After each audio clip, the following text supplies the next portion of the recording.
Selamat datang di Bincang Penjuru. Kali ini kita punya bintang tamu yaitu Brother Hoke Adrian Jasa. Nah, beliau ini adalah seorang entrepreneur dan juga pengarang buku. Bukunya adalah The Way of the Kingdom. Nah, bisa didapatkan di toko-toko buku yang tersedia. Nah, hari ini kita akan membahas tentang apa artinya itu jadi terang dunia. Gitu. Nah, menurut Ko Hoke, menjadi terang dunia itu apa kok? Menjadi terang dunia itu secara gampangnya adalah berdampak buat kehidupan. Oke. Berdampak dalam kehidupan itu gimana? Ya, kita punya manfaat kepada orang lain di sekitar kita. Jadi apakah kita membawa dampak positif ataukah kita membawa dampak negatif? Ada orang kalau komen di grup bawaannya annoying, sebel banget, dia nggak berasa ada orang lain di grup ngomong sendiri yang dia mau. Itu hal yang sangat sederhana loh ya, yang daily sekarang kita lihat sehari-hari. WA group, ada orang nggak mau tahu, dia bahas topik-topik yang menurut dia ini paling bagus, ini paling oke. Padahal buat orang lain nggak ada gunanya. Mungkin bisa dibilang bahwa kalau misalnya terang dunia itu berarti yang lihat bersinar dunia kan ya? Yes. Nah, Tuh. berarti parameter yang dipakai dunia untuk melihat seseorang bersinar itu bukan sesuai sudut pandang gereja kali ya? Betul. Dan satu lagi, sebagai terang, kita itu nggak bisa bersinar sendirian. Nah, saya selalu bilang terang yang kita pancarkan itu adalah dari dalam keluar. Yang istilahnya Christ in us is the hope of glory. Oke. Nah, prakteknya Christ in us itu seperti apa? Karena gini, seringkali ayat itu dipakai dan setiap kali kalau hari Minggu ayat itu dikatakan gitu di mimbar, disertai dengan amin, tanpa tahu artinya, aplikasinya, bentuknya seperti apa. Karena satu hal untuk punya pewahyuan, Yes. lain hal untuk itu jadi ada aplikasinya. Karena kalau terang itu ada buktinya, ada yang bisa dilihat. Betul. Kalau seseorang nganggap dirinya bersinar, kalau orang sekitarnya tidak pernah lihat terangnya, dia sedang membohongi dirinya kan. Itu ilusi namanya. Nah, maksudnya Christ in us itu apa bentuknya seperti apa? Menurut saya, Iya. Christ in us itu ada dalam 3 hal. Yang pertama kesadaran, kedua pengertian, ketiga pengalaman. Oke. Jadi kalau kita bisa punya namanya awareness, itu sangat membawa perbedaan. Nah, kalau 3 yang tadi disebutkan itu kan pengalaman subjektif si orang yang punya pemahaman seperti itu. Nah, bentuknya yang bisa berinteraksi dengan nyatanya itu seperti apa dengan orang lain? Oke, saya coba cerita ya. Iya. Waktu itu saya pernah coba doa puasa di Semarang tuh, yang pondok doa tuh, tempat doa. Ke hari puasa udah makan, nambah kerupuk aja nggak boleh. Di situ ketat banget peraturannya. Selama 3 hari, saya nggak dengar suara yang lain kecuali satu, awareness of the Lord. Oke. Nah, jadi itu lebih berupa kesadaran bahwa Tuhan itu ada bersama kita setiap saat, bukan pada waktu-waktu ke gereja doang. Oke. Dan yang kedua, bicara pengertian, itu bicara tentang understanding, bicara tentang orang lain maupun diri sendiri yang membawa sampai behave kita berubah.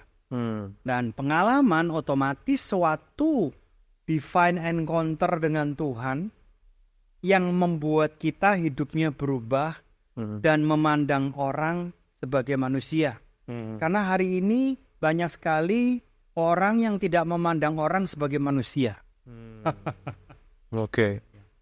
Berarti kan walaupun itu adalah sebuah pengalaman subjektif daripada individual yang mengalami pemahaman tadi, tentunya ada benefit yang bisa dirasakan oleh orang-orang sekitarnya dong ya. Pasti. Ada buahnya kan. Yes. Kata Tuhan Yesus kan from the fruit you will know. Ya, Berarti betul. dari buahnya kita akan tahu gitu ya. Nah, menurut Ko Hoke itu dalam berhubungan dengan dunia kerja, dunia usaha, menjadi terang itu seperti apa? Maksudnya praktikalnya seperti apa? Sederhana. Kalau dunia kerja itu paling gampang dilihat. Terang dunia itu adalah kamu berprestasi. Oke. Kalau kamu sales di satu perusahaan, kamu menjadi sales nomor 1. Hmm. Kalau kamu murid di sekolahan, kamu jadi murid nomor 1. Hmm. Jadi intinya kamu bisa membuktikan bahwa ada sesuatu yang magnificent dalam hidup kamu.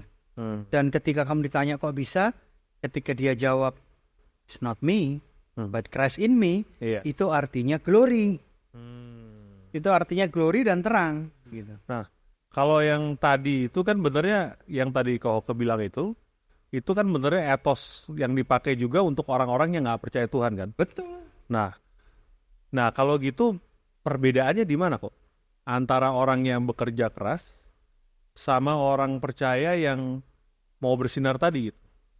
Karena gini kan Yesus kan bilang kamu adalah terang dunia, ya kan? Istilahnya gini, biarlah mereka melihat terangmu bercahaya depan semua orang supaya mereka lihat perbuatanmu yang baik, ya, dan memuliakan Bapamu di surga. Artinya kan terang itu identik dengan perbuatan. Yes. Betul ya. Nah, karena terang itu kan berbicara dampak, dan dampak itu dimiliki baik orang yang kenal Tuhan maupun orang yang nggak kenal Tuhan, ya kan ya. Nah, perbedaannya di mana? Bagi orang yang belum kenal Tuhan, tapi dia memiliki suatu prinsip kehidupan yang baik, itu sebenarnya sama dengan orang yang sudah kenal Tuhan memiliki prinsip kingdom. Jadi menurut saya hari ini, kebetulan kan saya ngarang bukunya The Way of the Kingdom. Jadi orang rohani selalu mempermasalahkan tentang hal yang bukan rohani, alias dibagi dua, rohani dan sekuler. Iya. Tapi di dalam kingdom sebenarnya itu tidak ada dua value. Hanya ada satu value, yaitu kingdom of God. Artinya apa yang kamu lakukan depan orang sama di belakang orang harusnya sama. Harusnya sama. Di depan bos, di belakang bos, ada bos, nggak ada bos, sama.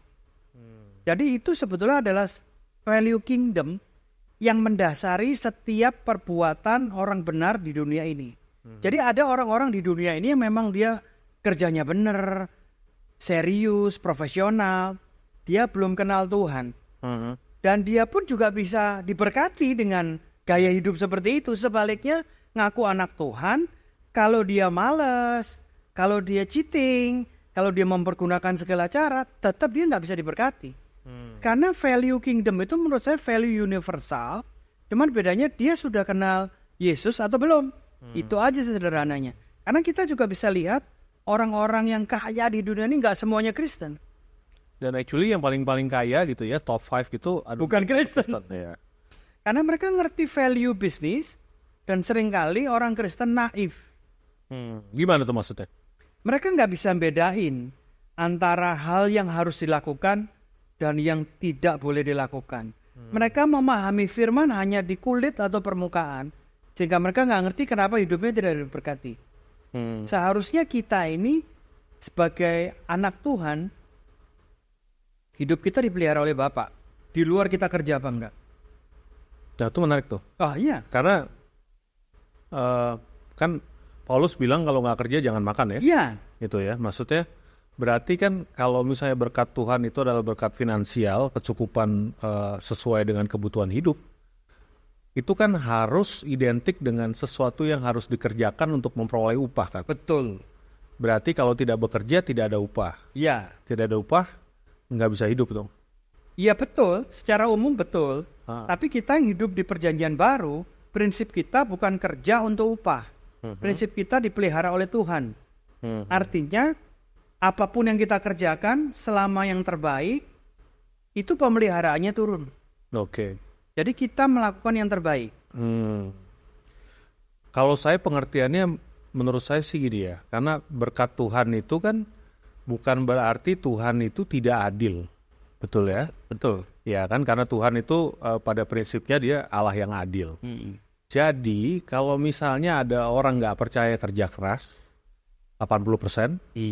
Orang yang percaya Tuhan kerja keras 80%. Outputnya itu adalah yang diberkati lebih tinggi. Karena berkat Tuhan itu menambahkan apa yang kita kerjakan. Betul. Dan kalau topik hari ini adalah terang dunia, sebetulnya ada satu hal yang selalu menemani terang dunia, yaitu garam. Iya. Garam dan terang dunia. Nah, garam itu punya rasa. memberi rasa, dan istilahnya gini, kalau bumbu itu kan bisa memberikan rasa buat semuanya. Iya. Racikan bumbu itu kalau tepat, itu akan menghasilkan rasa yang rasanya enak sekali. Iya. Nah, garam itu benar-benar punya rasa dan bisa memberi rasa. Artinya apa? Punya rasa artinya gini, kita punya pengalaman pribadi gak bersama dengan Tuhan. Jadi ujung-ujungnya kekristenan itu selalu bicara tentang hubungan. Tanpa kita punya rasa secara pribadi, semua yang kita lakukan itu menjadi ilusi. Memberi rasa itu bisa otomatis sama seperti terang, yaitu berdampak buat orang lain. Dan menghasilkan rasa, maksudnya itu adalah ketika campurannya tepat, kita ada di komunitas yang tepat, maka hasilnya akan eksponensial, berlipat kali ganda, melebihi beyond. Nah, kalau tadi berbicara tentang berkomunitas gitu ya, nah, seberapa penting peran komunitas itu untuk supaya kehidupan kita tuh berdampak? Kalau hari ini menurut saya komunitas itu sangat amat penting. Karena kita ada di komunitas yang salah, input output hidup kita akan jadi salah. Komunitas tuh pengaruhnya sangat besar. Komunitas itu. Jadi kalau kita sampai salah, efeknya juga negatif. Tapi kalau komunitasnya benar, di mana situ ada orang-orang yang sayang sama kita, yang nggak punya agenda sama kita, yang memberikan tulus sama kita, pengen kita maju, itu yang disebut adalah Spirit of the Father. Spirit of the Father itu pengen lihat orang lain maju tanpa mengambil keuntungan. Hari ini banyak orang kelihatannya mendorong maju, sebenarnya dia sedang menginjak untuk dianya yang maju, dianya yang naik gitu. Nah, kan balik lagi menjadi terang itu kan sangat subjektif ya. Karena di dunia ini kan tentu bidang pekerjaan, bidang keahlian, bidang pengetahuan itu sangat luas. Nah, bagaimana kita, intinya gini, dalam kehidupan kita tentu saya berdampak di keluarga segala macam. Itu kan intinya yang general ya. Karena kalau kita menikah, kita jadi suami, jadi istri, itu pasti jadi ayah, jadi ibu, itu kan general. Semua orang pasti dipanggil seperti itu. Tapi kan ada juga istilahnya kita bersinar di area khusus yang sesuai dengan panggilan kita. Nah, bagaimana kita bisa menemukan panggilan kita itu? Pertama-tama saya mau memberikan definisi panggilan buat saya. Bagi orang yang sudah mengerti kingdom, dia tahu bahwa tidak ada lagi perbedaan sekuler dan rohani. Dan selama ini mohon maaf, panggilan tertinggi seakan-akan hanya ada di dunia pelayanan. Pelayanan gerejawi maksudnya ya? Okay. Nah, jadi saya membuat definisi tentang panggilan, menurut saya adalah segala sesuatu yang kita lakukan setiap hari seperti untuk Tuhan, bukan sekedar pelayanan. Itu namanya profesi kehidupan atau bahasa lainnya calling. Gini, kalau tadi itu definisinya bisa diterjemahkan dengan sangat luas pastinya. Tapi kan gini, untuk bisa seseorang itu, karena gini, saya ini dipanggil untuk melayani Tuhan. Itu saya tahu sejak saya pertama kali kenal Tuhan. Nah, saya bisa menemukan tuh panggilan saya. Tapi kan tidak semua orang dipanggil untuk melayani gerejawi, di gereja, firman Tuhan, segala macam seperti saya. Betul. Nah, tapi bagaimana seseorang itu menemukan panggilan dia? Karena panggilan itu balik lagi kan bukan hanya di gerejawi, tapi di dunia juga ada kan? Yang benarnya tidak ada sekuler tadi. Tapi semuanya rohani kan? Nah, intinya kan anak muda zaman sekarang itu seringkali mengalami depresi bukan karena mereka nggak punya pilihan. Tapi mereka begitu banyak pilihan, tapi bingung. Sehingga mereka bingung mau kemana gitu. Karena aimlessness itu bisa menghasilkan depresi gitu. Karena mereka bingung mau pilih mana. Bilangnya FOBO, fear of better option. Selalu takut ada pilihan lebih baik. Nah, bagaimana kita bisa menemukan panggilan hidup kita itu di area apa? Maksudnya secara spesifik itu. Tidak ada jalan lain selain kita belajar untuk mendengar suara Tuhan. Jadi, saya kasih landasannya dulu ya. Ketika kita menerima Yesus Kristus sebagai Tuhan dan Juru Selamat, kita semua akan mendengar suaranya. Cuma sekali lagi, ini karena banyak gap dan doktrin yang berbeda, sehingga ada kesan seakan-akan yang bisa dengar suara Tuhan hanya orang-orang tertentu. Pendeta, hamba Tuhan. Nah, kita ini hamba siapa kalau bukan hamba Tuhan? Tapi seakan-akan punya predikat pelayan Tuhan, itu mempunyai ranking lebih tinggi. Jadi ketika Yesus datang, dia menghapuskan kasta. Seringkali malah kita yang pelayanan membuat kasta baru. Nah, jadi sebetulnya setiap orang yang menerima Yesus sebagai Juru Selamat harus dikasih tahu bahwa kita semua akan mendengar suaranya. Cuman perlu namanya latihan dan jam terbang. Jadi suaranya itu makin jelas atau makin buram. Jadi kalau yang pertama-tama dia salah mendengar itu wajar. Saya teringat tiba-tiba ada satu hamba Tuhan namanya Sean Bowles. Kayaknya Bapak juga udah sangat tahu dengan dia. Dia pernah pelayanan di sebuah red light district. Dan di situ mohon maaf, pekerja tunasusilanya sangat muda-muda sekali. Tiba-tiba suatu malam dia jalan-jalan di situ, dia iseng, dia coba menyapa dan berbincang-bincang dengan salah satu perempuan di sana. Dan dia bertanya, apakah kamu mau mendengar suara Tuhan dalam hidup? Dia kaget, itu kayaknya statement yang gak pernah dia dengar, tapi akhirnya dia bilang, oke, dia mau. Dan akhirnya, yuk, pejamkan matamu, saya doakan. Terus dia tanya, kedua, sebenarnya kamu tuh punya passion apa? Dia senang masak ternyata.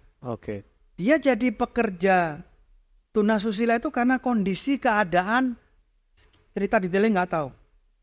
Dan dia didoakan kembali untuk mengejar apa yang Tuhan ngomong malam itu.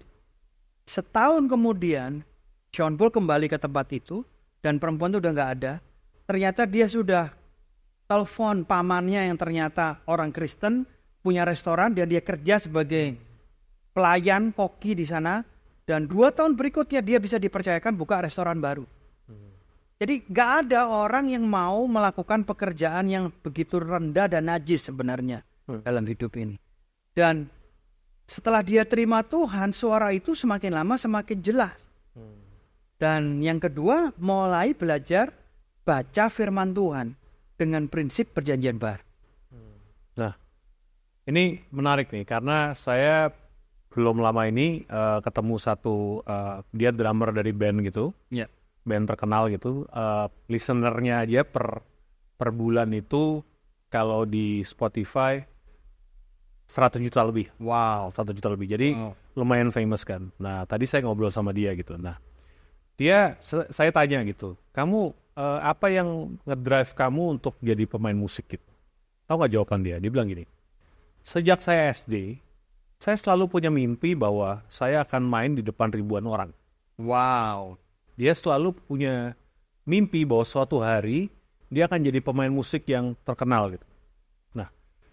Itu kan bukan dengar suara Tuhan yang seperti klasikal umum seperti itu ya.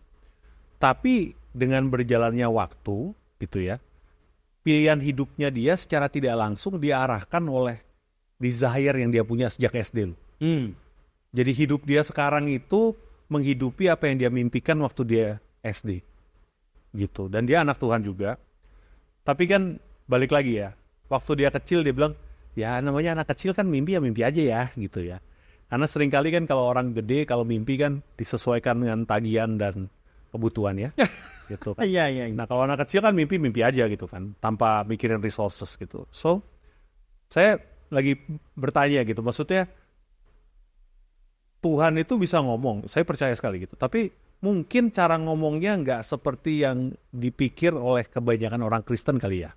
Betul, dan itu contohnya di Alkitab sangat jelas. Ada yang namanya Samuel. Nabi Samuel itu waktu kecil, dia dengar Tuhan ngomong, dikira mentornya. Nabi Eli yang ngomong.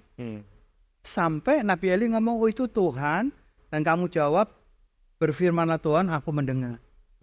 Dia disapa sampai 3 kali loh. Nah, kadang-kadang di Alkitab itu ada namanya kronologis dan waktu.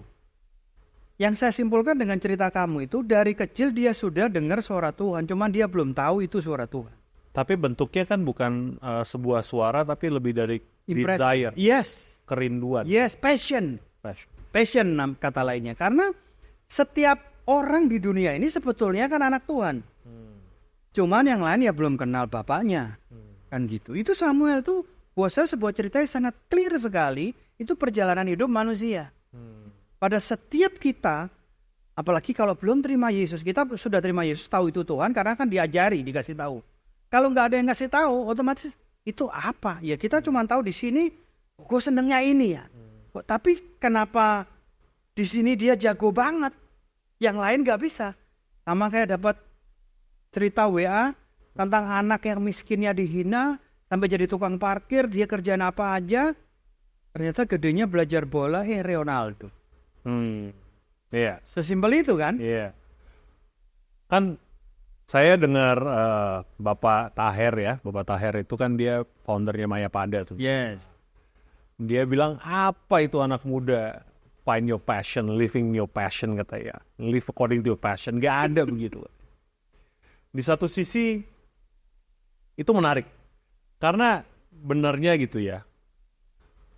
Kalau kita ada sesuatu yang kita istilahnya mendorong hati kita untuk lakuin gitu ya.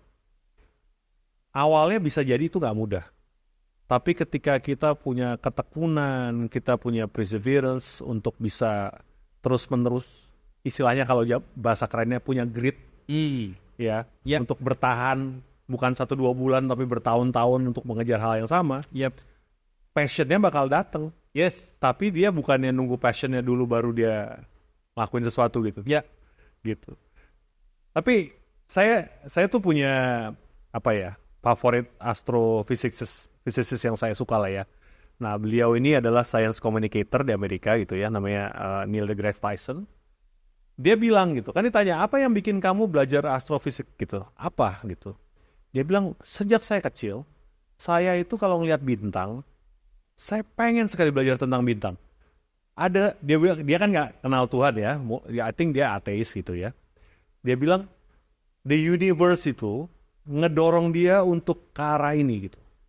Ada unseen forces, dia bilang gitu, yang ngedorong dia untuk to become siapa dia gitu. Ya, gitu. Dan benernya itu dia. Karena gini, kalau orang itu sampai gagal melihat hal ini gitu ya, mereka akan menyia-nyiakan waktu, sumber daya, mengejar hal yang salah. Ya, setuju. Makanya bagaimana tuh menurut Ko Hoke untuk supaya orang itu jangan istilahnya hidupnya lebih maksimal lah karena ketemu. Soalnya menarik, kamu tadi bicara tentang Pak Taher ya. Karena saya kurang lebih tahu, saya pernah kerja di Bank Mayapada, profilnya saya ngerti. Dia itu orang pekerja keras dari kecil. Dan setiap orang hidup itu dibentuk dari masa lalunya, backgroundnya. Makanya dia bisa ngomong kayak gitu. Dia sampai fight itu luar biasa keras. Jadi dia nyampe di posisi sini itu nggak gampang. Nah, sedangkan kita mau next gen yang jauh lebih baik daripada kita. Ketika kita punya tadi spirit of the father, kita pengen anak kita harus lebih bagus dari kita dong. Mana ada bapak yang pengen anaknya lebih jelek dari bapaknya. Itu namanya bapak gila kan. Kalau bapak yang benar, itu pengen anaknya jauh lebih bagus dari dirinya sendiri. Sudah pasti. Tapi sebagai seorang ayah gitu ya, saya kan punya 2 orang anak ya. Walaupun saya mengerti banyak kebenaran yang sangat bermanfaat gitu ya. Tapi sebagai orang tua itu saya hanya bisa mengajarkan kebenaran. Tapi saya tidak pernah bisa membuat dia untuk mempercayainya loh. Karena itu pilihan kan. Betul. Gitu. Itu pilihan. Jadi makanya itu balik lagi ya. Jadi orang tua tuh memang, ini mah di luar topik tapi Gak jadi sekolahnya. Intinya sih gini sih ya. Menurut saya jadi terang itu dimulai dari keluarga. Setuju. Itu menurut saya ginilah. Kalau buat saya ya. Kalau saya tidak bisa jadi inspirasi buat istri sama anak-anak saya lebih baik tidak usah jadi inspirasi buat orang di luar keluarga saya. Karena kalau mereka tidak bisa melihat kehidupan saya itu sebagai sesuatu yang bisa menginspirasi mereka, tidak ada gunanya saya jadi inspirasi ribuan orang. Setuju. Di situ setuju saya. Iya. Karena di dunia sosial media ini, gitu ya, orang itu kan banyak motivational speaker segala macam. Ada yang tadinya teguh ternyata tidak seteguh itu kan, gitu kan. Nah itu kan kejatuhannya adalah ketika masalah keluarga kan, gitu. Dan actually kita ini dalam kerajaan Allah kan dibilangnya manggil Tuhan aja Bapak kan ya. Yes. Jadi memang keluarga itu penting sekali sih menurut saya. Oh, sangat setuju. Itu sangat penting. Alkitab dimulai dengan cerita keluarga dan diakhiri dengan cerita keluarga. Sama persis itu Alkitab yang ngomong di situ. Bahkan Yesus pun mulai mujizat pertama di tengah-tengah pernikahan yang merupakan sebuah keluarga. Betul. Memang seharusnya kita menjadi terang dalam keluarga dulu. Itu setuju. Ini ada side jokes bilang gini katanya. Alasan kenapa Yesus mengubah air jadi anggur itu karena sebelum murid-muridnya datang anggurnya masih ada, muridnya datang anggurnya habis. Gak ada di Alkitab itu ada di kanan. Gitu. Pengajuan pribadi itu ya. Gak ada bercandaan dong. So aku sih percaya gini karena balik lagi kalau di keluarga gitu ya. Let's say kita start dari unit paling kecil kan suami istri gitu. Nah berarti kan suami itu kalau misalnya jadi terang di keluarga itu harus orang yang bersinggungan sama dia yang lihat terangnya, betul ya? Iya. Kan saya kalau bersinar saya nggak bisa ngelihat terang saya sendiri kan? Iya. Nah, berarti kalau misalnya itu bisa dikatakan bahwa kalau suami bersinar, istrinya harusnya bisa lihat ya? Nah, seringkali suaminya mengaku dia bersinar walaupun istrinya nggak pernah lihat.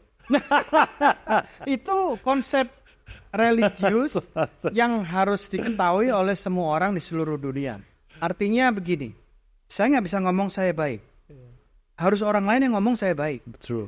Kalau saya ngomong saya baik buat siapa? Itu nggak jelas. Dan itu biasanya itu pencitraan diri.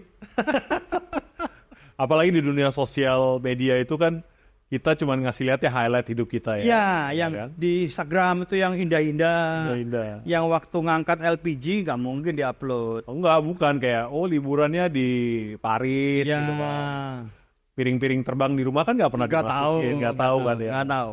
So benernya gimana sih caranya menurut Koke nih untuk jadi seorang suami? Lah sih kan kita sama-sama pria nih ya. Menjadi terang di rumah tuh gimana sebagai suami ya?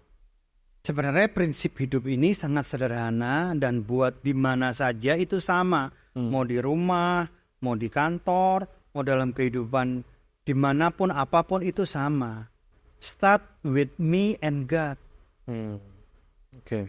Itu kita nggak bisa, seperti kamu tadi ngomong kan, kamu nggak bisa membuat istrimu mengatakan kamu baik, nggak bisa.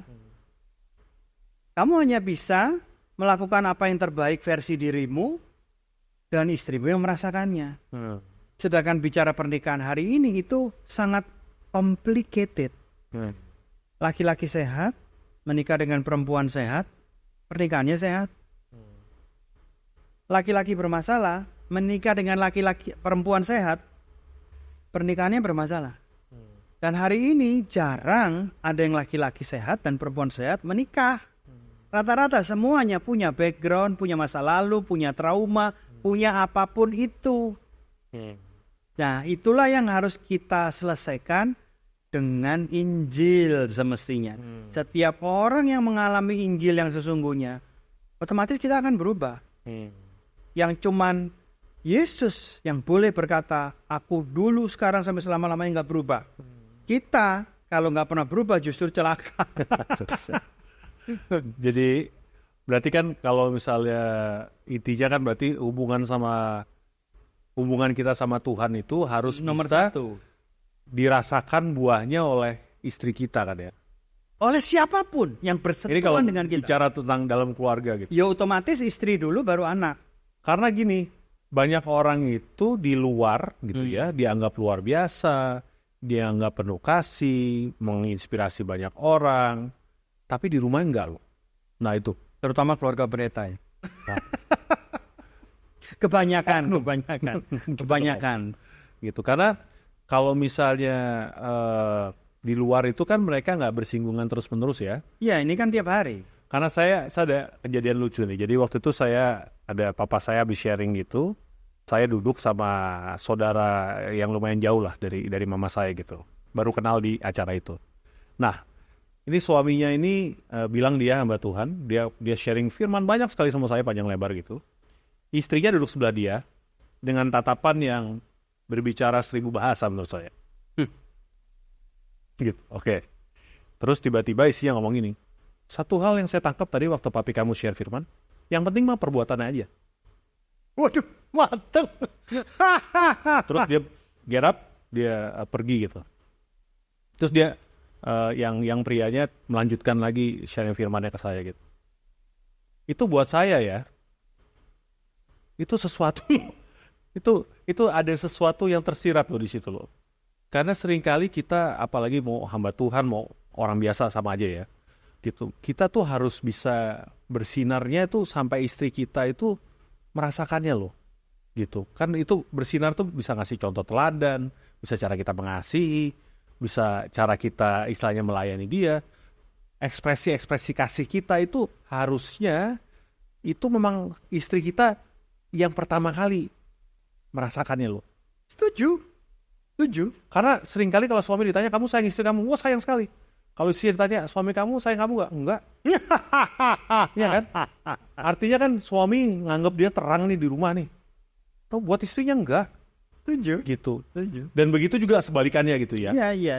Makanya nih, ini penting sekali ya untuk kita di rumah pria ini, supaya kasih Tuhan itu jangan cuman teori gitu ya. Makanya kan ada gerakan beras jati dan wanita bijak kalau mau spesifik. Ya. Karena sebetulnya dua-duanya itu juga bermasalah. Jadi bukan satu pihak prianya toh, Ya. wanitanya toh.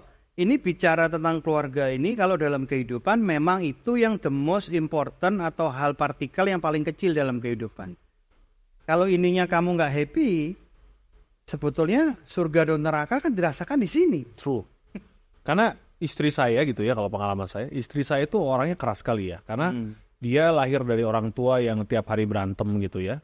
Mamahnya juga sangat keras banget gitu. Dan dia itu punya drive untuk buktiin dirinya itu dari kecil. Jadi istilahnya dia mau keluar dari istilahnya neraka yang dialami itu dengan cara kerja keras. Jadi istri saya itu orangnya keras sekali. Nah, tipe wanita yang dominan seperti itu sangat sulit tunduk, betul nggak? Ya. Betul ya?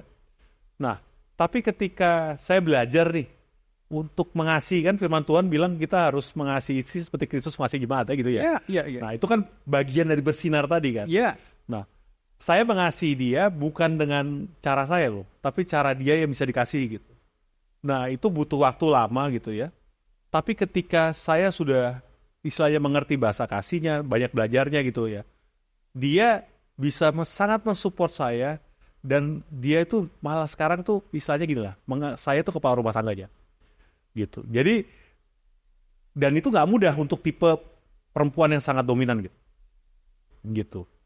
Nah, kalau yang sisi wanitanya juga kan istilahnya dimulainya sayanya dulu yang berubah gitu. Sayanya dulu yang belajar, sayanya bersinar. Dengan saya bersinar, dia belajar, dia pun bersinar gitu.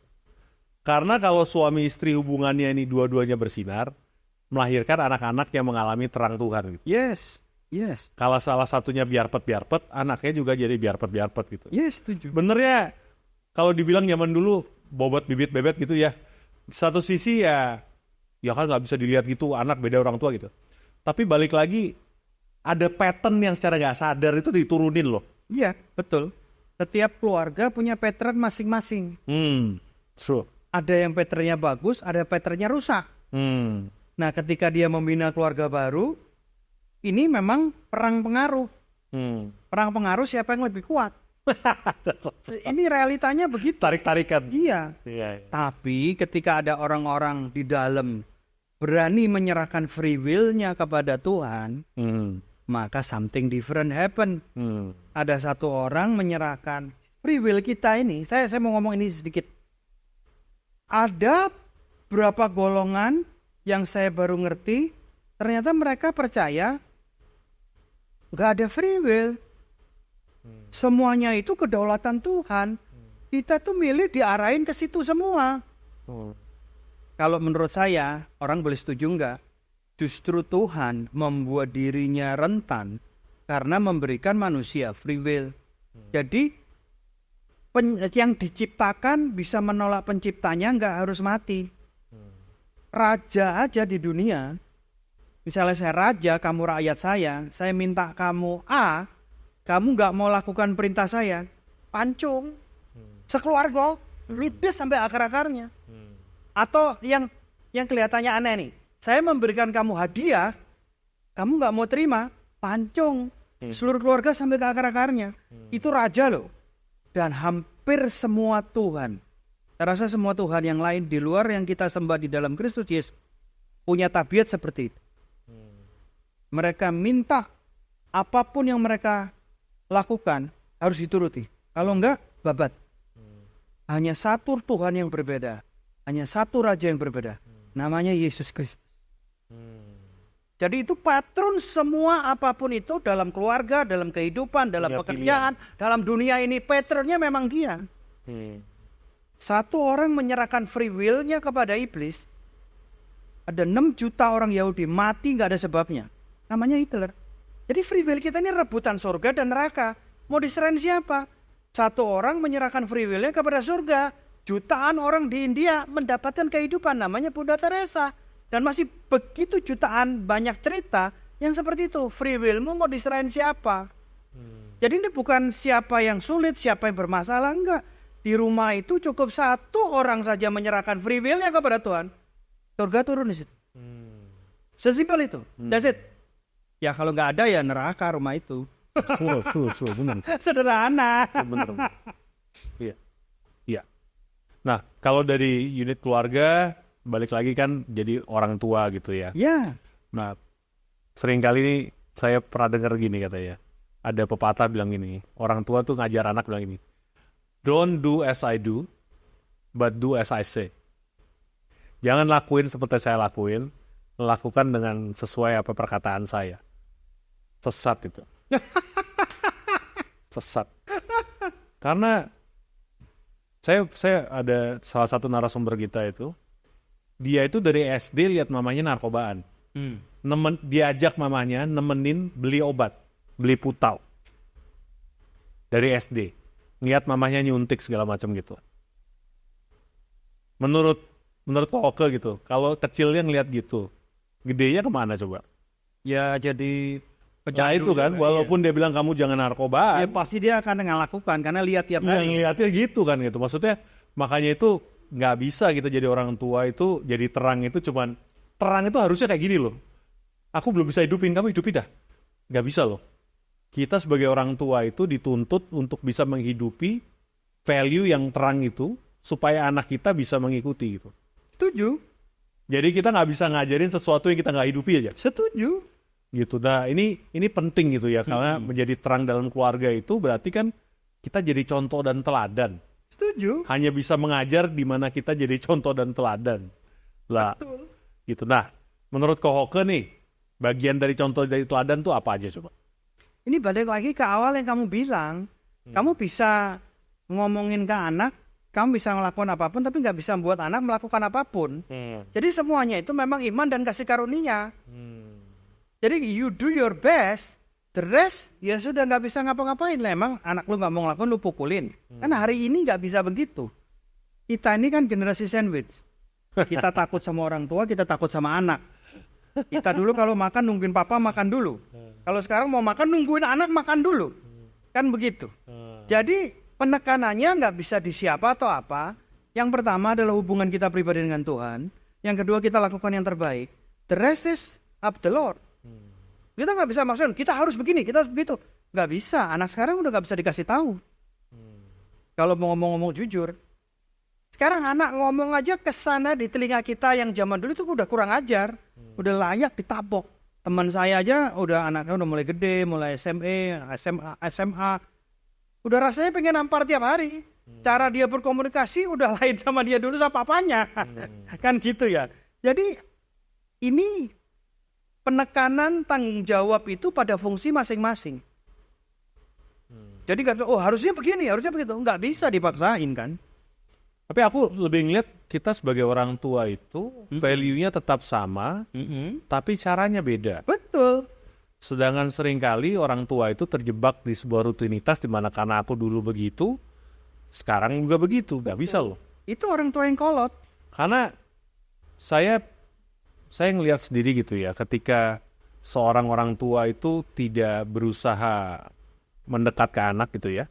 Saya punya teman itu bahkan anaknya itu bisa dibilang terhilang gitu. Jadi dia kehilangan gitu oleh karena anak ini memang nggak bisa dibilangin segala macam. Tapi jadinya dia memutuskan, ya udah terserah lo. Lah itu kesian loh, anak yang begitu itu hilang loh. Betul. Karena bener ya kalau buat saya ya, hubungan saya sama anak itu the most rewarding relationship yang aku pernah punya. Setuju. Saya ini kan bukan hanya pembicara, tapi saya juga businessman. Artinya setiap hari saya melakukan banyak pekerjaan bisnis. Ketemu klien, ketemu apa. Iya.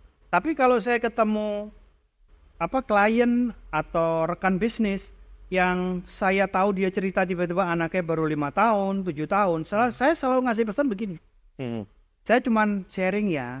Ini all religion ya. Kalau ngomong tentang parents sama children itu all religion. Kamu cuman punya waktu sampai dia umur 12 tahun. Itu namanya golden period. Setelah 12 tahun, bisa, tapi sulit banget untuk kamu dekat sama anakmu. Jadi kalau kamu sekarang, tiap hari pagi pergi kantor, malam pulang kantor, anakmu udah tidur, jadi dia otomatis gak pernah lihat kamu dan kamu gak pernah spend time sama anakmu. Jadi ada waktu bertiga sama istri sama anak, ada waktu berdua kamu sama anak.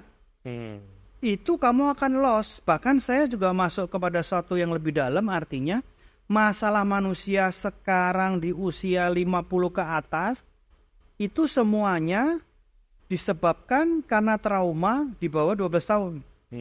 Jadi trauma-trauma yang gak diselesaikan dia di bawah 12 tahun, itu impact-nya sampai ke belakang. Jadi ketika kita tarik mundur, kita selesaikan, itu harap beres. Yang kamu ngomong itu betul sekali. Saya ingat ada suatu pendeta besar, Joey Bonifacio, orang Filipina. Dia jemaatnya 70.000. Waktu anaknya kecil, pernah dimainin sama dia, ditinggal di jalan tol waktu umur 7 tahun. Setelah anaknya 25 tahun, nggak tahu gimana papanya mengalami sebuah pewahyuan baru atau apa, dia mencoba rekonsiliasi hal itu. Dan ketika dia tanya gini, nak, kamu ingat nggak peristiwa ini? Itu sudah terjadi kalau dia 7 tahun, sekarang 25, kurang lebih 15 tahun lah ya. Like yesterday. Jadi buat bapak, itu hamba Tuhan loh. Pendeta besar loh. Marahin anaknya, ninggal dia di jalan tol. Ditinggal sampai mobilnya nggak kelihatan, memang dia balik. Memang akhirnya dia balik. Tapi buat anak 7 tahun, dia kayak orang gila, nggak tahu mau kemana. Atau yang di Indonesia, saya punya teman hamba Tuhan gembala, dia punya trauma, waktu SD, pulang sekolah, nggak dijemput sampai sore. Wah, itu sampai hari ini keingat sangat jelas. Iya, itu apa? Ya kita sebagai orang tua tuh emang menurut saya ya, karena kita sebagai orang tua nggak terlepas dari kesalahan kan. Balik lagi, betul. Balik lagi, tapi seringkali orang tua itu tidak pernah minta maaf sama anaknya. Iya betul. Nah, ketika saya ngerti ini gitu ya, walaupun kadang-kadang kan orang tua suka gengsi dong, masa minta maaf sama anak kecil gitu ya. Tapi saya ingat gitu, waktu itu anak saya itu pernah dimarahin banget lah sama istri saya gitu ya. Nah, terus suatu kali itu, istri saya tuh cuman bilang, sadar lah ya, waktu dia marahnya gini, saya sih marah itu oke. Marah itu tujuannya memberi teguran untuk asal caranya tepat. Asal tujuannya adalah memberi teguran, bukan melampiaskan amarah, itu beda. Nah, jadi waktu itu istri saya melampiaskan amarah, anak saya nangis semua segala macam. Dah, waktu pas istri saya diingetin Roh Kudus gitu ya, istri saya tuh bilang sama dia, kan udah lewat lama ya, maafin mama ya, gitu. Wah, itu nangis. Jadi kita jadi orang tua itu harus belajar memberi contoh bahwa saya ini bisa salah dan saya mau bertanggung jawab kalau saya salah. Setuju. Karena seringkali ketika orang tua itu nggak pernah minta maaf ya, atau kalau nggak anaknya salah juga dihajarnya habis-habisan gitu ya. Yang adalah anak ini tumbuh dewasa nggak mau ngakui kalau dia salah. Karena harga kesalahan terlalu mahal waktu dia muda. Otomatis. Dan problemnya adalah guru terbesar itu kesalahan loh. Iya. Lah kalau nggak pernah ngaku salah kan nggak pernah belajar. Gitu. Dibilangnya katanya gini, Tuhan tuh ngampuni dosa ya, bukan alasan. Setuju, makanya saya tidak setuju dengan orang yang bilang tidak ada free will. Justru masalahnya di free will. Masalahnya di free will. Bisa-bisa orang yang ngomong tidak ada free will, dia tidak mau bertanggung jawab. Berarti kalau dia jatuh, oh ini gua diizinkan Tuhan jatuh. Enggak lah. Lu salah berpikir, salah memutuskan, ya lu bikin kesalahan. Benernya kehidupan yang deterministik begitu itu benernya melepaskan dia dari tanggung jawab atas perilaku dan pilihan. Betul. Repot kan begitu. Dan seringkali bahkan di kalangan tertentu yang mengajarkan kasih karunia gitu, dosa itu tidak ada konsekuensinya. Jadi kamu bisa berdosa, kamu minta ampun, selesai. Nah itu betul. Itu sesat itu. Sesat. Apapun perbuatan manusia dalam hidup ini, itu ada konsekuensinya. Itu setuju. Itu bicara alam semesta nature ya begitu. Bisa diampuni bisa. Iya. Tapi konsekuensinya tetap ada. Karena saya ngeliat gini loh, kalau misalnya let's say orang selingkuh nih, dia selingkuh, dia bertobat, dia minta ampun, Tuhan ampuni nggak? Oh iya, ampuni. Pasangannya belum tentu. Nah itu dia. Untuk supaya suami dan istri ini hubungannya seperti sebelum itu terjadi, wah itu butuh waktu yang lama gitu. Karena saya ngeliat sendiri di keluarga saya ada yang kasus seperti itu anaknya kepahitannya bertahun-tahun, istrinya kepahitannya bertahun-tahun gitu. Ini menarik sekali. Saya baru lagi dapat itu banget. Kita buka dalam Mazmur 130 ya. Ya. Ayat 4. Saya baca Mazmur 130 ini setiap ayat saya nangis. Saya nangis benar. Tapi yang ayat ini membuat saya tertegun dan berpikir sangat lama. Tetapi padamu ada pengampunan supaya engkau ditakuti orang. Ini suatu statement yang amat sangat tidak biasa nih. Itu keren. Okay. Keren ya. Saya sampai lihat terjemahan lain. Sama loh artinya. Di King James ngomong begini. But there is forgiveness with you, that you may be feared.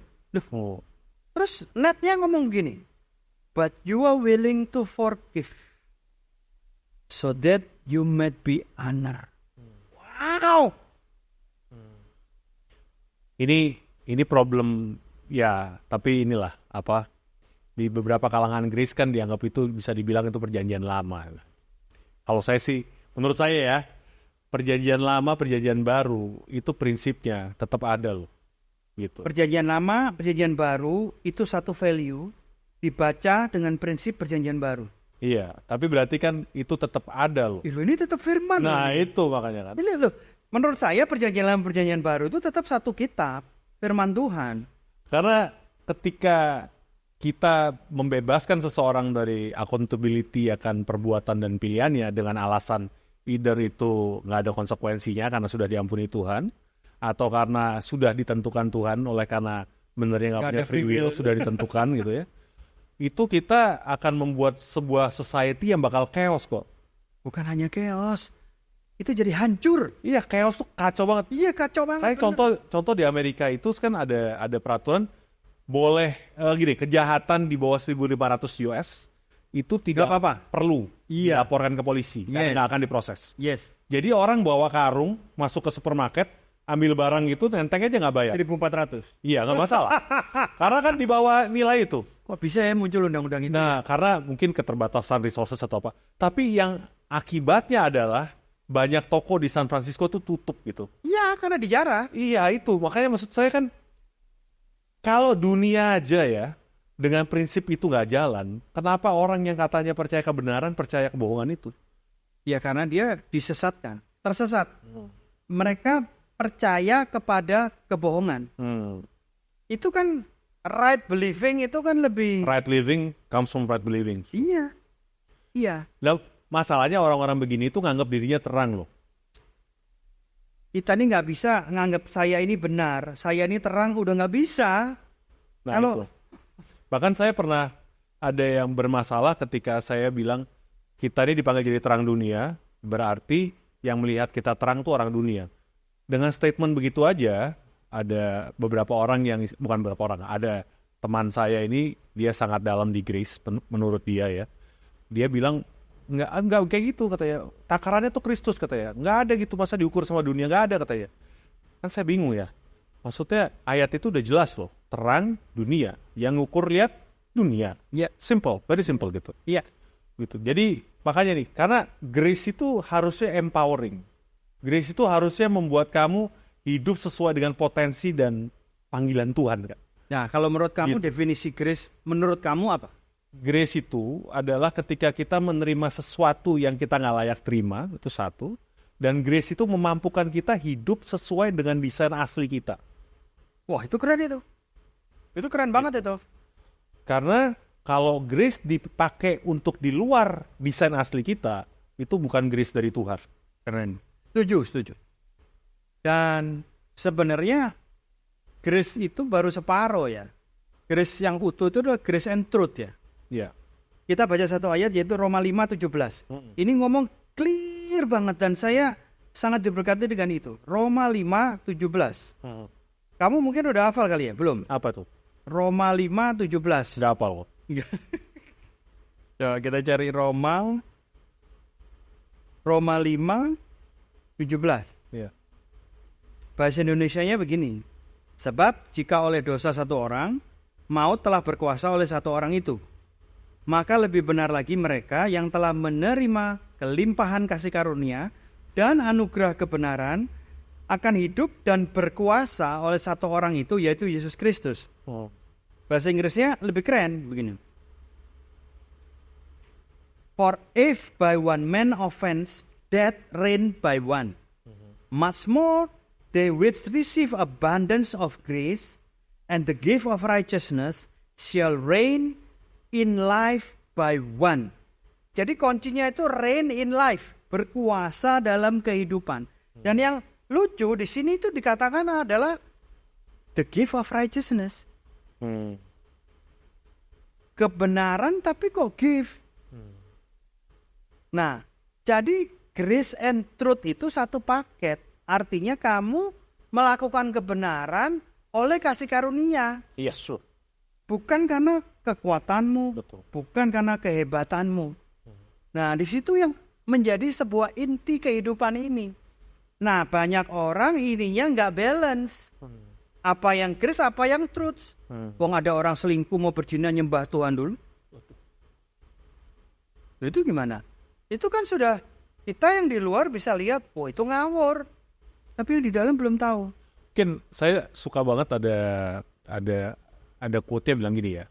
Jadi hidup benar itu bukan syarat terima kasih karunia. Betul. Tapi ketika kita punya terima kasih karunia, buktinya adalah hidup benar. Yes, itu lebih tepat. Karena kayak gini, iman dan perbuatan. Saya dulu bingung dengan ayat ini. Iman tanpa perbuatan mati di Yakobus. Tapi di Roma, iman saja cukup. Itu saya bertahun-tahun bingung itu. Ini penjelasannya gimana Tuhan? Gak mudeng ini Tuhan. Bertahun-tahun sampai akhirnya Roh Kudus mewahyukan dirinya sendiri. Ternyata di kitab Roma itu, iman saja cukup karena itu kepada Tuhan. Tapi di Yakobus, iman tanpa perbuatan mati itu untuk manusia. Iya. Dan yang lebih dalam lagi, ternyata perbuatan itu adalah manifestasi iman. Karena gini, sederhananya gini, kalau orang ngerokok, sepanjang sepengetahuan saya, semua teman saya yang ngerokok, kalau ditanya ngerokok itu sehat buat lu nggak? Jawabannya nggak, ya kan? Tapi mereka kan nggak mau ngerokok kan? Iya. Berarti mereka nggak sebenarnya percaya apa yang mereka pikir percaya loh. Ya betul. Ya kan? Itu sebetulnya karena mereka terikat. Bukan. Mereka nggak benar-benar percaya apa yang mereka pikir mereka percaya. Iya. Iya. Dan benernya iman pun juga sama loh. Setuju. Gitu. Kalau kamu bilang kamu punya iman, hidupmu menyangkali apa yang kamu percaya, berarti kamu sebenarnya nggak punya iman toh? Iya, betul. Betul, itu benar banget. Dan sebenarnya sih kalau itu saya bisa komen, apapun kenikmatan dosa di dunia ini, itu membuat kamu diikat oleh iblis. Nggak ada orang pertama kali merokok enak, nggak ada. Seluruh dunia siapapun dia, pertama kali ngerokok batuk-batuk muntah. Lu terusin aja tuh. Sampai akhirnya iblis kasih kenikmatan, dikasih kenikmatannya, kamunya nggak dilepas, nggak ngerokok, nggak enak. Sesimpel itu sistem dunia itu. Makanya siapa bilang dosa nggak enak? Dosa itu enak sekali, tapi ada harga yang harus dibayar. Misalnya contoh itu Inek dulu ngetop Inek. Saya seumur hidup 1 kali minum Inek dalam sebuah party pokoknya saya sampai minum.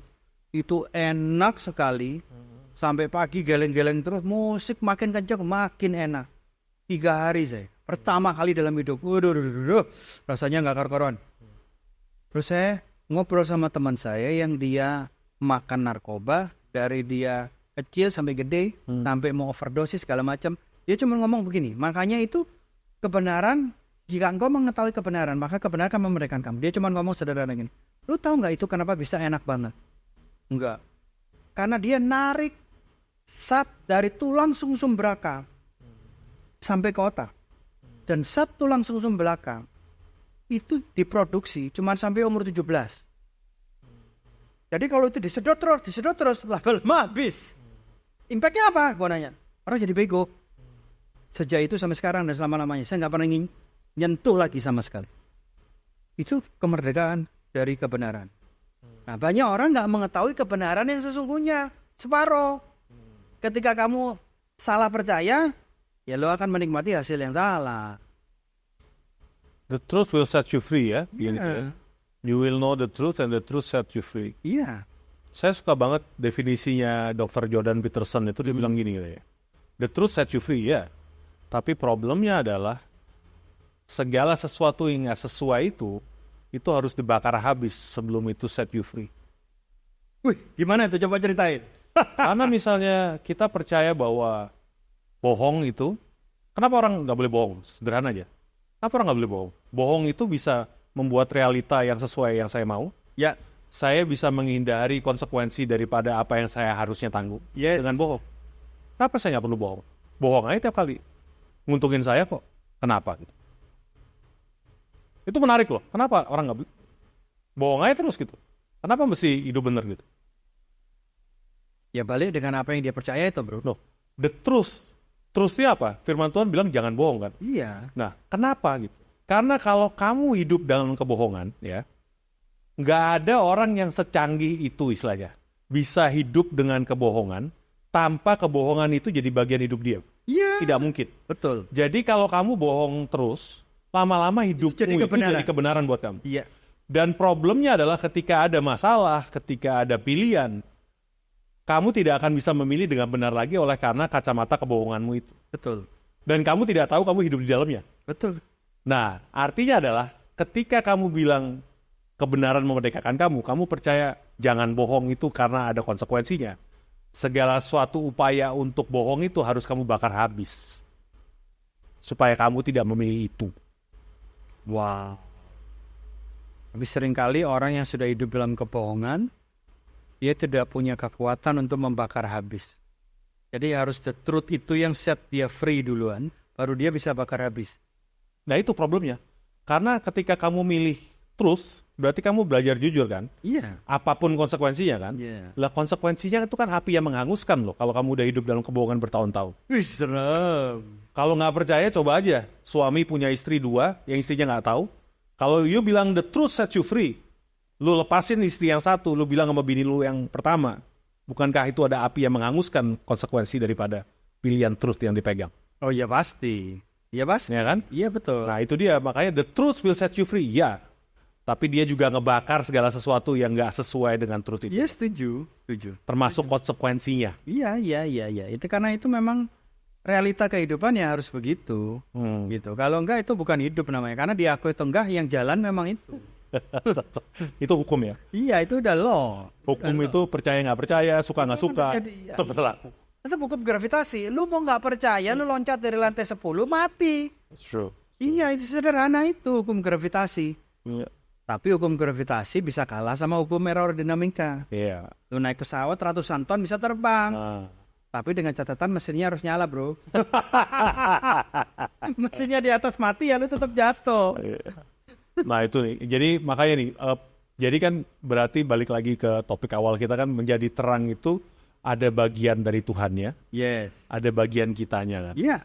Seringkali kita cuman ngelakuin bagian, ngarepin Tuhan lakuin bagiannya, tanpa pernah ngelakuin bagian kita, nggak mungkin kan. Iya betul. Betul. Betul.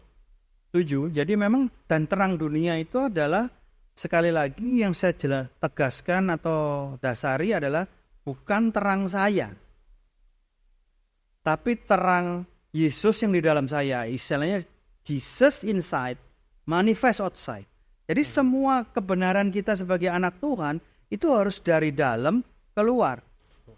Karena kalau nggak dari dalam keluar, kita semua main di permukaan, main di kulit, main dari kata orang, nggak pernah ngalamin secara pribadi. Sama kayak Ayub 42 pasal, sampai ayat 42 baru ngomong, selama ini gue dengar Tuhan dari kata orang. Hari ini gue mengenal Tuhan secara pribadi.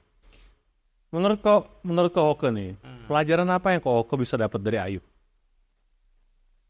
Yaitu ayat 42 itu menurut saya esensinya mengalami Tuhan secara pribadi.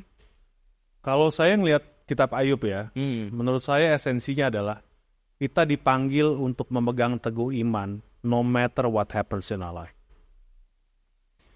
Ya. Mau itu bencana kayak apapun, kita dipanggil Tuhan untuk terus punya iman sama Tuhan, regardless apa yang terjadi. Ya, tapi iman itu sendiri juga akhir ini saya merasakan atau mengalami iman itu juga grace, bro. Orang bisa punya iman itu grace, Betul. bukan effortnya kita. Tapi pilihan dia untuk tetap megang Tuhan di tengah semua, istilahnya gini lah. Cukup buruk kalau setan itu mau ngancurin hidup kita ya, itu cukup buruk ya. Ya, Tapi kalau Tuhan dan setan bersepakat untuk ngancurin hidup kita, itu lebih hancur lagi. Ayub kan ngalamin gitu. Nah, itu saya harus jelaskan sekali lagi. Saya juga baru tahu akhir-akhir ini. Kitab Ayub adalah kitab prosa. Puisi kan itu? Yes. Puisi, ya. Dan semua tulisan Ayub 1 sampai Ayub 41 itu adalah isi hatinya Ayub. Dan sebenarnya yang terjadi Ayub itu sangat sombong. Dia pikir dia demikian salehnya sampai Tuhan bersepakat sama iblis ngerjain dia. Jadi firman itu harus menjelaskan firman. Gak pernah ada dalam firman Tuhan itu ngomong sama iblis dengan face to face atau sederajat. Tuhan sama iblis itu kagak level, Bo. Iblis tuh levelnya ya kita manusia, face to face-nya fight-nya sama manusia. Sama Tuhan dia dikedip sekali mati, bro. Yeah. Mana bisa dia diskusi sama Tuhan terus Tuhan, oke, sepakat. Nggak bisa, bro. Dan yang lebih ngeri lagi ada satu ayat di Ayub itu, aku ngelihat cewek cakep aja nggak mau loh. Ya, keren banget. Gini ya, terlepas dari memang itu kitab prosa itu benar karena dia puisi, dan itu actually salah satu kitab yang paling tua di Alkitab sepanjang pengetahuan saya.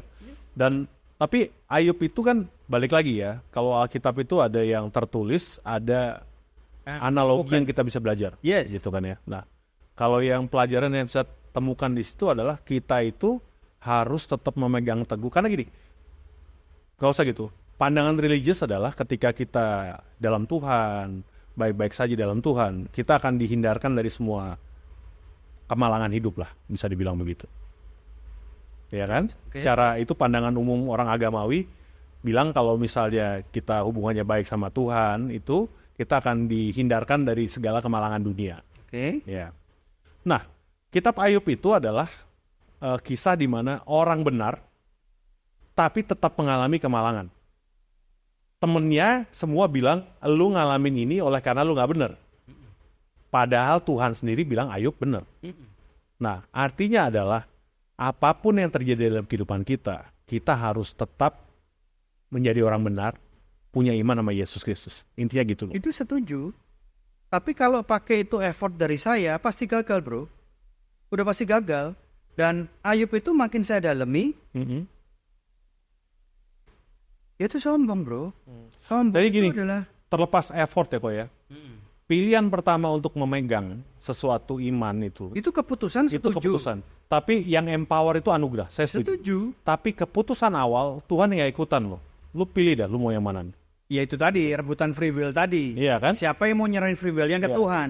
Sisanya is grace. Pilih. Kalau kamu pilih pegang iman, anugerahnya berlaku memampukan kamu Lu melakukan untuk kebenaran. melakukan pilihan kamu. Yes.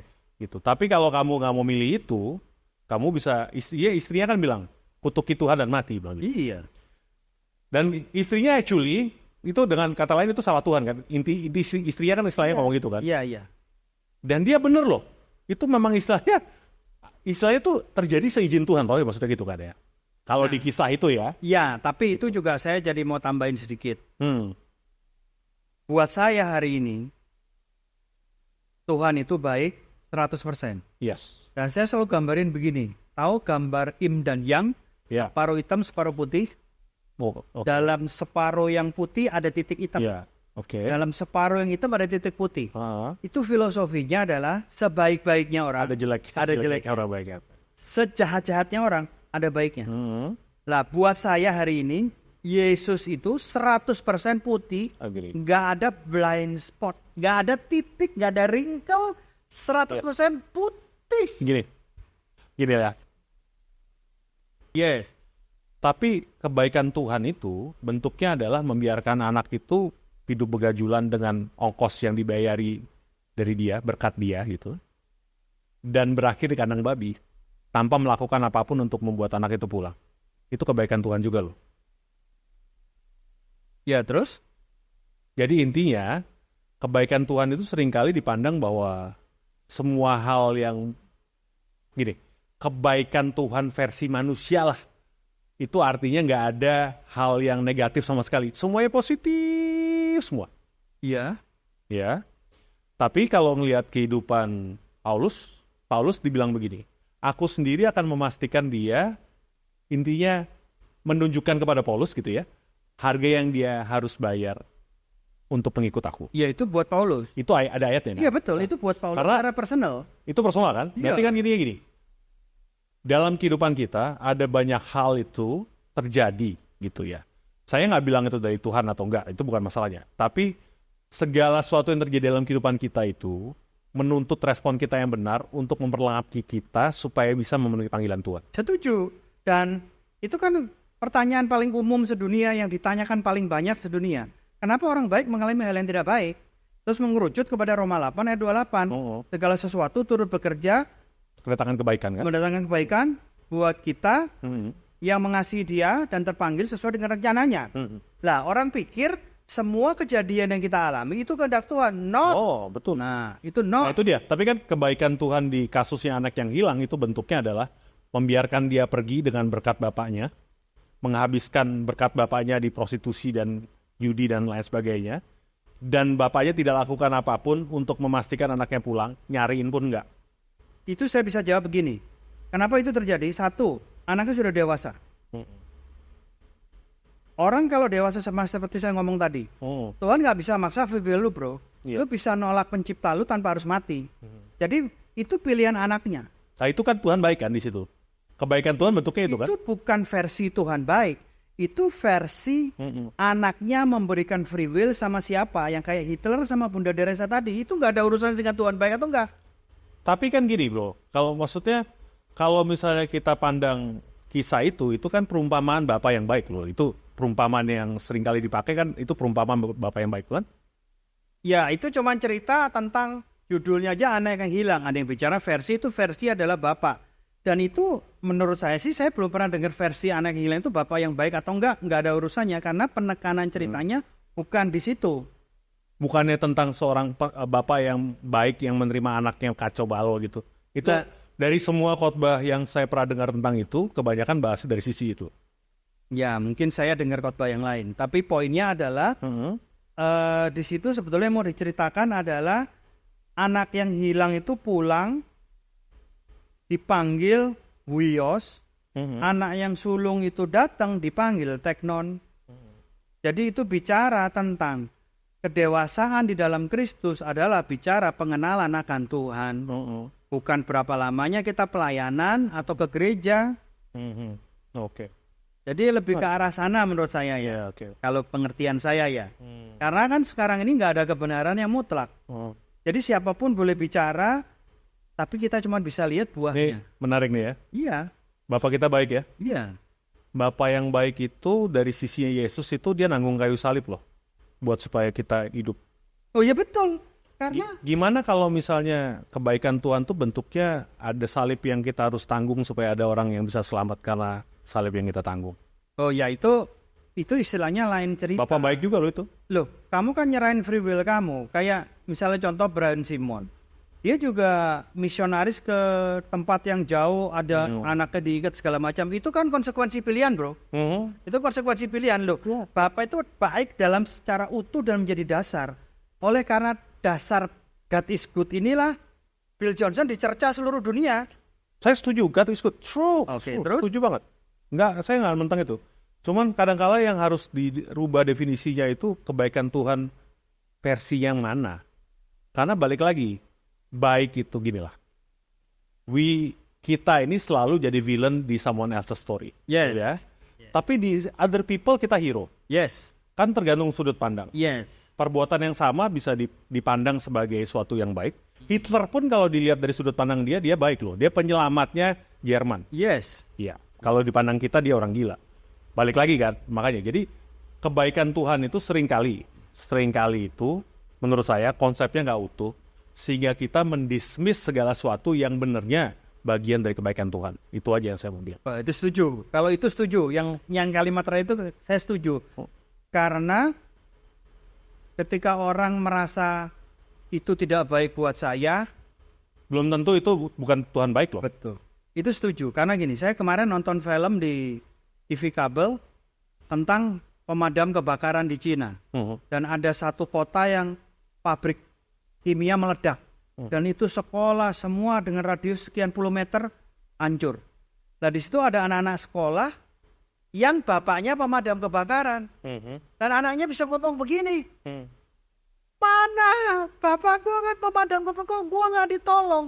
Padahal itu kan ada rule of the game-nya masing-masing ya. Bapaknya mungkin tugas ke sono. Dan akhirnya anak itu diselamatin pemadam kebakaran yang lain. Nah ini memang pemahaman yang membuat kita banyak mengalami penderitaan yang nggak perlu. Misalnya banyak anak-anak hamba Tuhan yang merasa hidupnya hell karena bapaknya hamba Tuhan. Dia nggak tahu bukan status yang membuat hidupnya kayak gitu. Tapi bapaknya pun misalnya nggak jadi pendeta, jadi businessman, tetap dia akan melakukan itu. Karena pemikirannya dia ya kayak gitu. Nangkep nggak? Gini, karena saya pun anak hamba Tuhan ya. Iya betul. Kalau menurut saya bedanya gini, karena kalau kamu seorang businessman gitu ya, nggak punya waktu buat anak segala macam, itu nggak masalah menurut saya. Kenapa? Karena kamu tidak mengajarkan kasih sebagai contoh teladan. Ya setuju. Kamu nggak ada ngomong itu sama sekali gitu. Saya punya teman yang bisa mengajar hal luar biasa gitu ya tentang sesuatu yang menurut dia percaya gitu ya. Tapi pada akhirnya saya mengalami sendiri betapa dia menyangkali apa yang diajarkan itu dengan dealingnya dengan saya gitu. Menyangkali bukan menyangkali lagi, sangat menyangkali apa yang diajarkan. Tapi dia bisa percaya bahwa apa yang diajarkan itu benar dan dia sudah menghidupi. Ya itu namanya ilusi hidupnya. Nah, anak hamba Tuhan kenapa bisa liar? Karena ilusi tadi. Iya. Karena kalau bapaknya businessman nggak punya waktu, bapaknya selebriti yang istilahnya syuting bisa keluar negeri segala macam tiap hari nggak punya waktu, bisa dimengerti karena bukan itu yang diajarkan. Yes, bukan itu yang diproyeksikan. Ya, itu betul. Gitu. Nah sama gitu. Kayak Benny Hinn bisa cerai kenapa? Karena dia di rumah sebulan cuma seminggu. Nah, yang lainnya keliling dunia. Ya itu makanya kan. Balik lagi kan, terang itu dimulai dari rumah. Sederhana. Jangan jauh-jauh. Iya.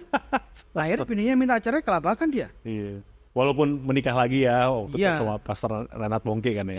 Iya. Itu kan dia nggak selingkuh, nggak ada will, nggak ada pill. Tapi karena esensi rumah tangga. Itu arguably lah ya, statement tadi itu ya. Betul. nggak ada faktor lain tuh arguably begitu. Arguably itu ya ada dua pendapat tentang itu, nah intinya gitulah. Iya betul. Makanya Ada faktor eksternal juga soalnya kan, ada banyak berita. iya, dan itu ketika terjadi happening sedunia lo shock, stres berat lo. Lah kalau Benny aja cerai, apalagi gue, itu kan goblok gitu loh. Karena kan problemnya beda-beda.